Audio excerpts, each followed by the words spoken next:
খেল আৰু শিশুৰ প্ৰতিভাৰ সম্পৰ্কত কথা পাতিবলৈ আমি আহিছোঁ এজন বিশ্ব চেম্পিয়নৰ ওচৰলৈ, যিয়ে নিজৰ কষ্ট আৰু সাধনাৰ বলত ভাৰত তথা অসমৰ নাম বিশ্ব দৰবাৰত উজ্বলাই তুলিছে। আহকচোন চাওঁ কোন এইজন ব্যক্তি।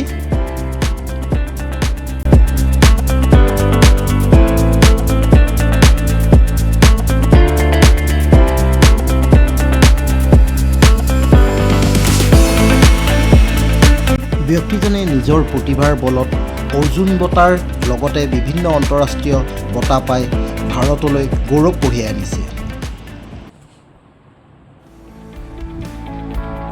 আজি আমি আহিছোঁ তেখেতৰ ঘৰলৈ শিশুসকলক এজন ভাল খেলুৱৈ হ'বলৈ কেনেধৰণে প্ৰস্তুত কৰিব লাগে এই সম্পৰ্কত আলোচনা কৰিবলৈ। আহকচোন তেওঁৰ মুখেৰে শুনো আমি।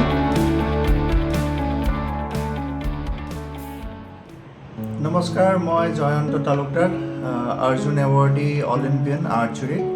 আৰু মোৰ এচিভমেণ্ট, মই এছিয়ান গেমছত মেডেল জিকিছোঁ, মই ৱৰ্ল্ড চেম্পিয়ন দুবাৰ হৈছোঁ, মোৰ কমনৱেলথ গেমছত মেডেল আছে আৰু 2012 লণ্ডন অলিম্পিকত মই পাৰ্টিচিপেট কৰিছিলোঁ। এতিয়া খেলটো মই বিশেষকৈ ক'ব বিচাৰোঁ যে আমাৰ যি সৰু ল'ৰা ছোৱালী আছে তেওঁলোকক মই ক'ব বিচাৰোঁ যে খেলটো নিজৰ জীৱনৰ এটা পঢ়াৰ নিচিনাই মই ভাবোঁ অতি দৰকাৰ।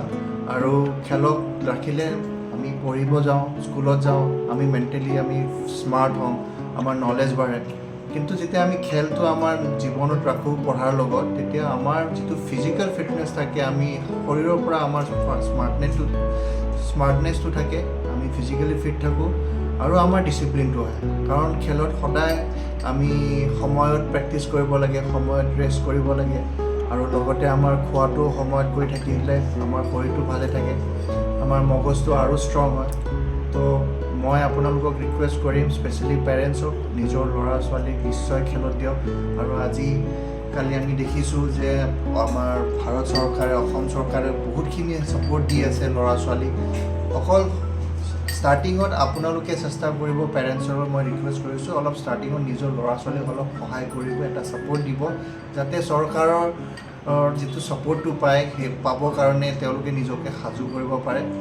আৰু এটা ডাঙৰ বহুতে মোক এটা কুৱেশ্যন সুধি থাকে যে পঢ়াটো আৰু খেলটো কেনেকৈ আমি বেলেঞ্চ কৰিব পাৰোঁ।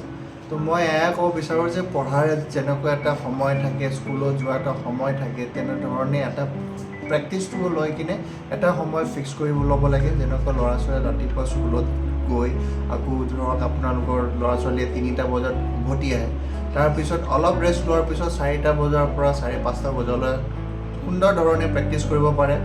যিটো আৰ্চাৰী, এয়া নহয় যে অকল আৰ্চাৰী, বহুতকেইটা গেম আছে। অলিম্পিক ইভেণ্ট ল'বলৈ চেষ্টা কৰক, যিটোৱে আপোনালোকক সহায় কৰিব ফিউচাৰ, যিহেতু অলিম্পিক এটা ডাঙৰ ইভেণ্ট হয় আৰু ইয়াত মেডেল জিকাটো বহুত কষ্টৰ লগত কপালো লাগে, লাভটো লাগে।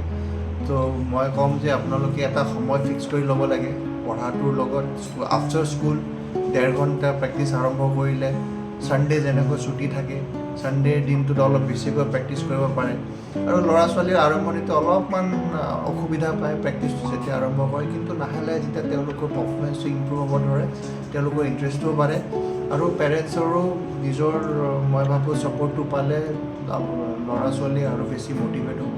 লগতে কোচেছ থাকে, তেওঁলোকৰ পৰা ভাল ট্ৰেইনিং এটা পালে তেওঁলোকৰ ফিউচাৰটো আৰু ভাল হ'ব। চ' মই এইখিনিয়ে কৈ ধন্যবাদ জনাইছোঁ আৰু আশা কৰোঁ আপোনালোকৰ ফিউচাৰটো আৰু ভাল হ'ব।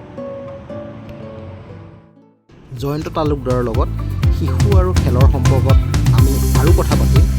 আপোনালোকে আমাৰ নেক্সট ভিডিঅ'টো চাবলৈ নাপাহৰিব।